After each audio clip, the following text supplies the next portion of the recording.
Hello, this is Group 26, and this is our non-technical video presentation on our Capstone project, design of external carbon dosing facilities for nitrous oxide emission reduction and wastewater treatment. Every time we flush a toilet or take a shower, that water travels to a wastewater treatment plant. These facilities protect our rivers and lakes by removing pollutants before the water is released back into the environment. But there's a hidden problem. During wastewater treatment, a powerful greenhouse gas called nitrous oxide can be produced. Nitrous oxide is nearly 300 times more potent than carbon dioxide in trapping heat in the atmosphere. While treatment plants are essential for public health, they can unintentionally contribute to climate change. Our project focuses on reducing these emissions at the Mid-Halton wastewater treatment plant. Together with our industry partner, we focus specifically on one aeration basin to identify opportunities for emission reduction.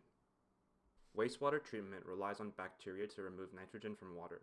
Under certain operating conditions, these bacteria can produce nitrous oxide as a byproduct. The challenge is that emissions don't happen at a constant rate. They fluctuate depending on flow, oxygen levels, and the availability of carbon in the water. For example, flow varies throughout the day, with higher loads in the morning and evening. Oxygen levels can fluctuate as aeration systems respond to these changes. At the same time, there may be periods where there is not enough readily available carbon for the bacteria to fully complete the nitrogen removal process. When oxygen fluctuates, carbon becomes limited, and flow changes rapidly. The bacteria can shift into incomplete biological pathways. One result of this imbalance is nitrous oxide formation. Because of this complexity, it is difficult to simply turn a knob and fix the issues. To reduce emissions safely, we need to understand how the entire system behaves, not just one part of it.